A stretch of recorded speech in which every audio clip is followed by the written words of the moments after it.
Good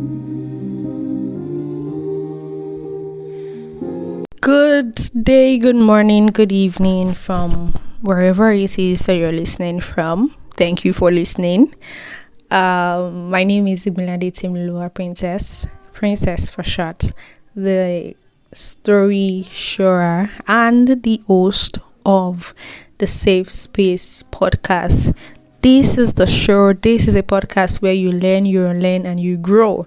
The words spoken on here are spirit and life, on faith and life. If you're a Christian or you're a non-Christian, you are welcome here. Welcome, guys. I don't know why I always want to say it's been a while, but it's not been that much of a while, right? I hope. And today's episode, I am going to be talking about theories.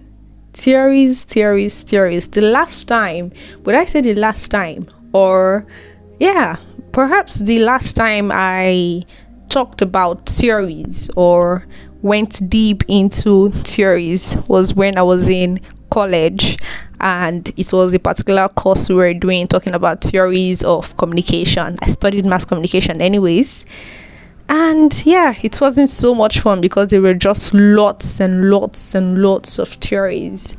And there is one thing I understand what theory is. Wait, do I remember? But I know that theory is kind of like a body of concepts or perceptions, right? Oh my god, I think I've forgotten. But anyways, it's like a body of knowledge or a body of concepts together that comes to make it a theory. I really think I'm right. Oh Jesus, should I go and browse this? But anyways, we're not going into the theoretical aspects or the book aspect of theoretical aspect of what theories are. We're not going into that knowledge based of what theories are. We're going into the experiential aspect of what theories are.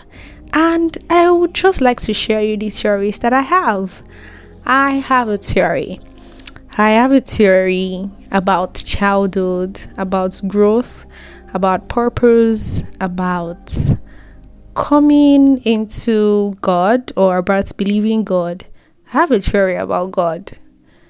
But let's unwrap all of these theories. I have a theory about childhood.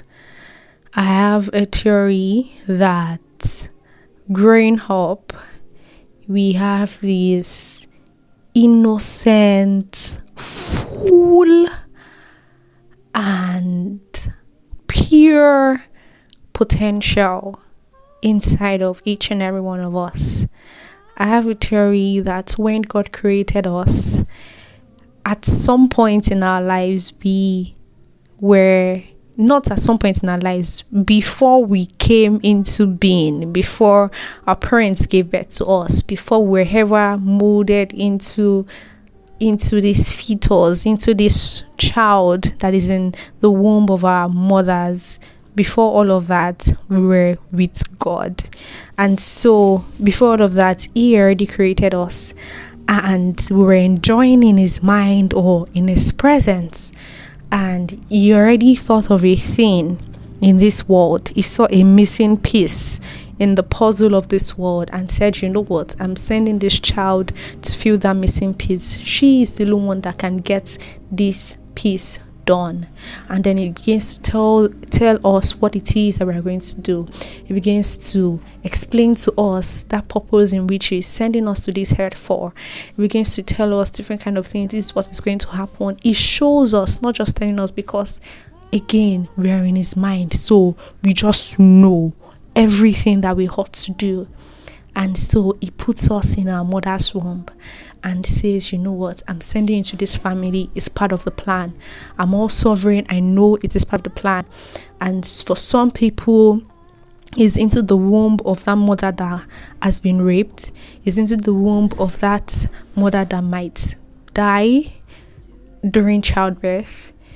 It's into the womb of that family that might be dysfunctional. The parents don't love each other, or it's into the womb of that rich family that have been waiting and praying to God for that just one child, or it's into the womb of just that small, poor family that just love each other and love the Lord and are together and are waiting it out, or it's into the womb of just that mother that, oh well, okay, your child has come, sure, whatever, let's get right to business, I need to come in anyways.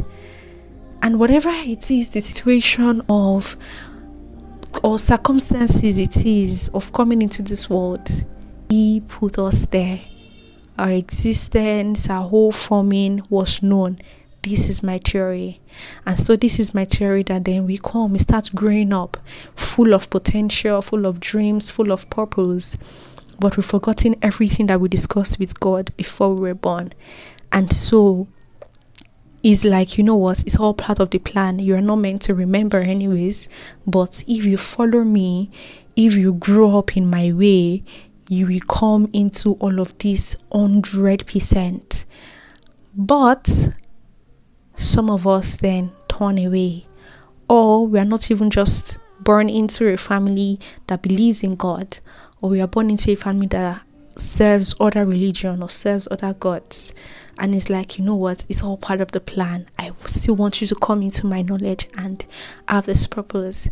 And because of the circumstances which were not our fault, I have a theory that all of these potentials is like as though they're just locked away, forgotten.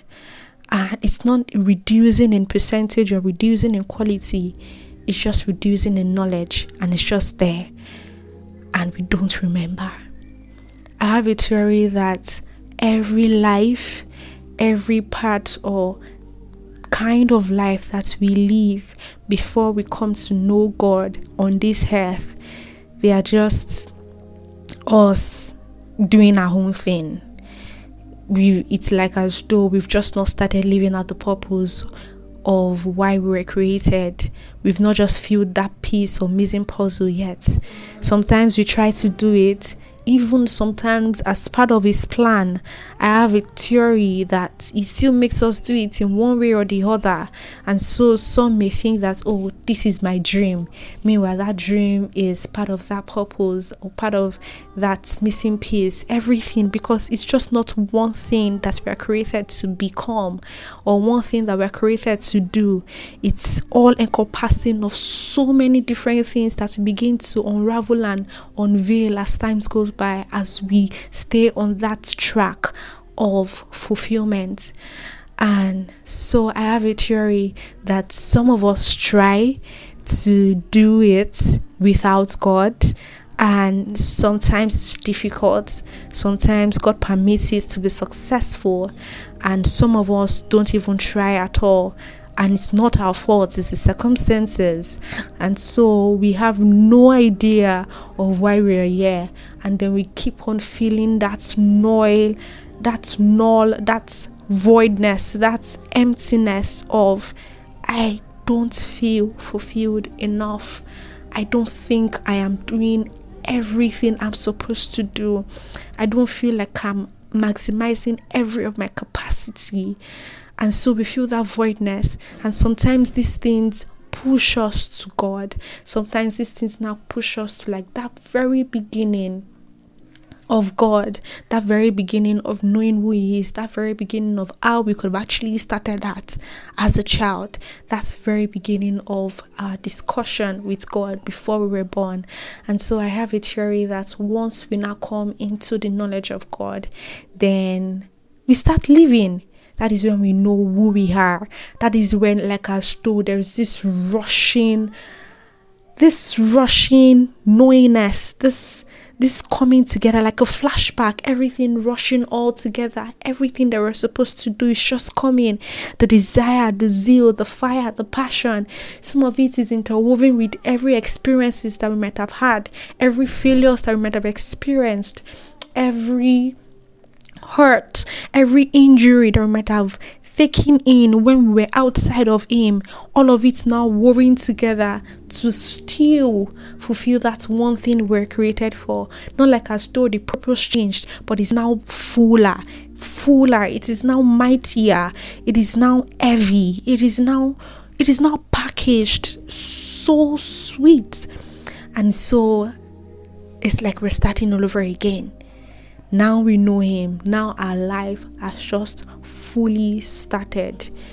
And so I have a theory, perhaps when we grow up, knowing all of this fully well, we can help our children. And so once they are born, we can start helping them to walk in the way of God, in that pure, innocent potentials inside of them, that's undiluted, unfiltered potentials inside of them. And so they have so many talents.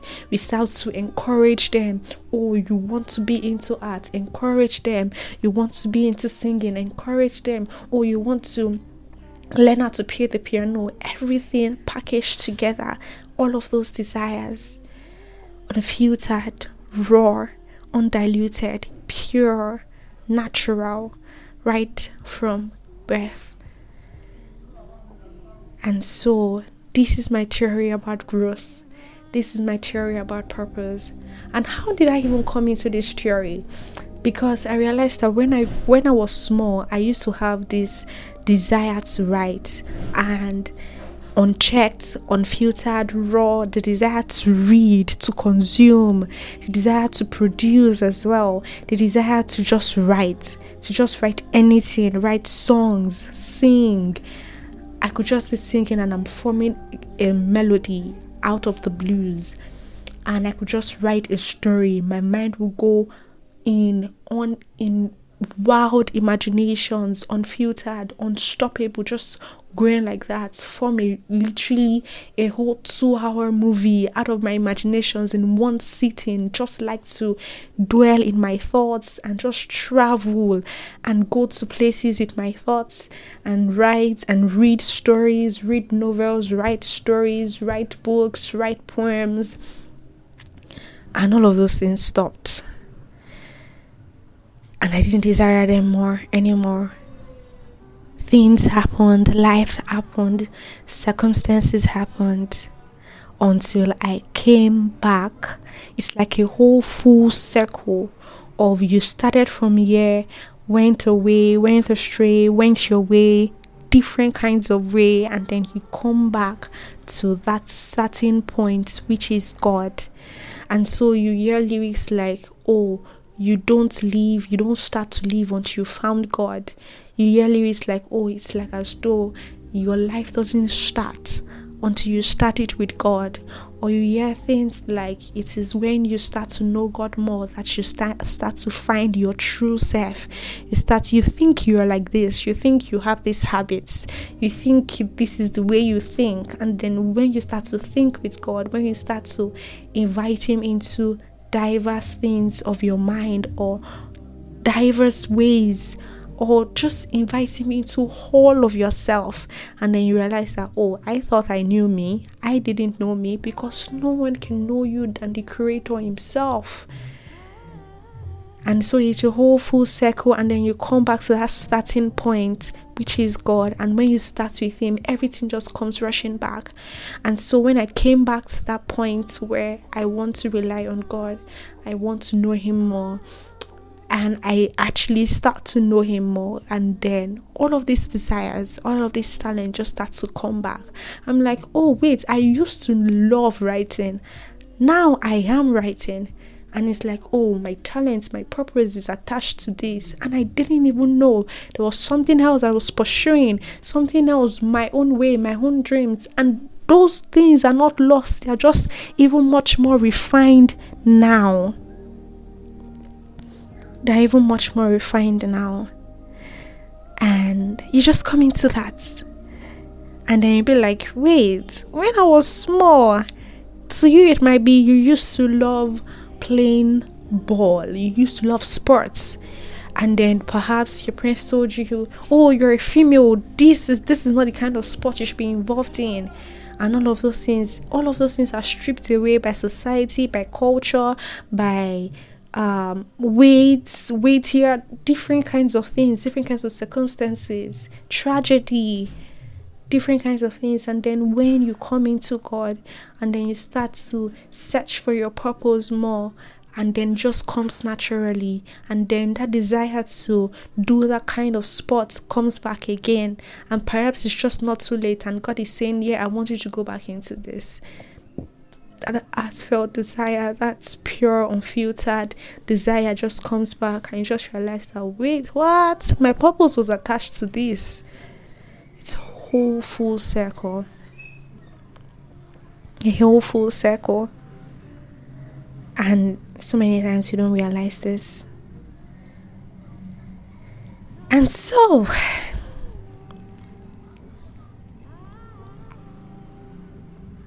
this is my theory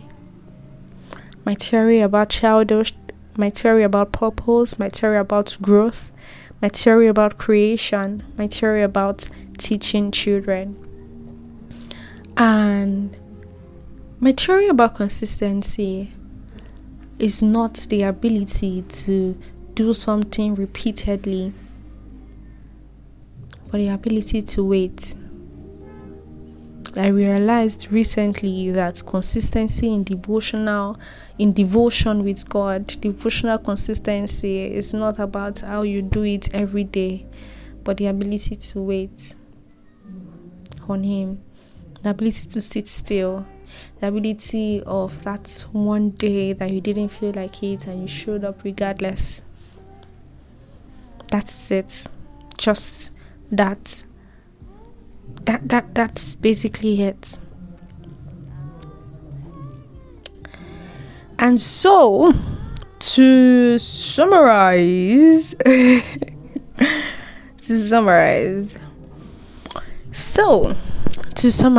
I genuinely believe that once we are born, someone will start to move in the consciousness of that which we have been called into.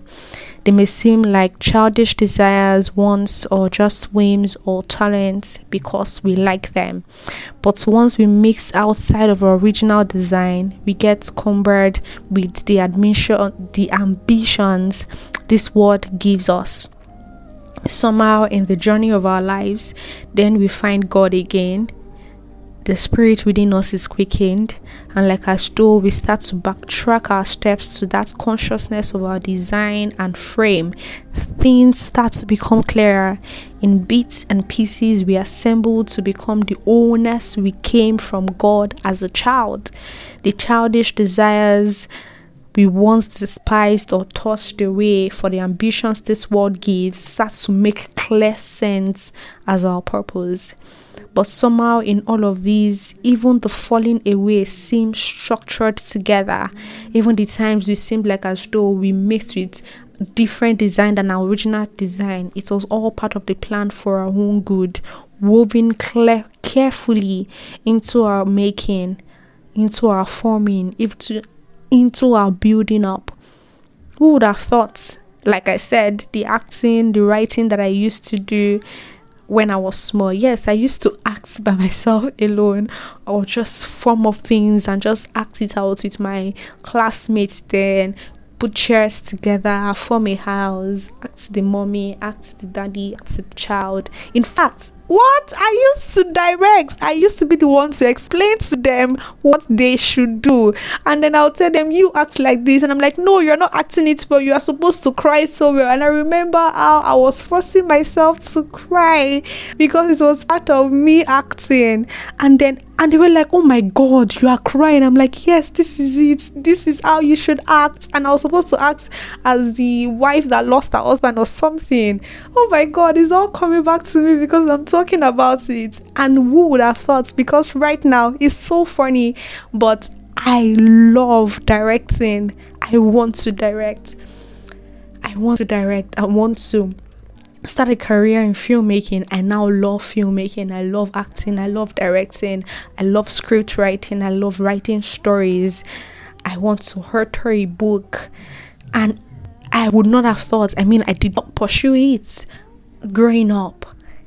In fact, it is in between of doing my own thing, my own dream, or the one outside of God, the ambition that the world gives us. And that is when I realized, oh wait, there is a purpose here. And then I now want to start growing into it. Who would have thought? The same one I used to do so much, in which I'll come to and do it. Now I'm doing it in my seemingly adulthood, but still young years in God. Who would have thought that the same childish yearnings of scribbling stories, writing formed up or made up stories is what I would now term and see and come into our script writing. There was no label to it then, or there was a label and I didn't even know about it. I wasn't guarded to, make those raw, unfiltered desires and make it into a thing. And so it seemed like as though we come into this world as a child, but we grew backwards, only to now start growing when we come into Christ. So even one born as a new spirit from God only starts living once in Christ. Actually, the child, as it comes into earth, only finds its nutrients in the spirit of Christ in it, or else it starves and becomes dead, because the eternal spirit which sustains its kind of life is not in it. So with God, this child spirit gains life from God and is sustained. But as it comes to earth, it requires the eternal being that resides here on earth to sustain its kind of life, which is Christ. And this is not just given because of proximity or hearing or seeing or noticing or being around it or having a life centered around it, but by believing in this eternal spirit. That is just the mode of receiving strength and sustainment from this spirit while on earth. And so he gains free access to enter and give it life because he is the quickening spirit. That's a summary. All right, until next time, study, pray, and be good. Be a good child of God. And if you're not, please come and join us. We love you. We want you to join us. All right, bye. Take care.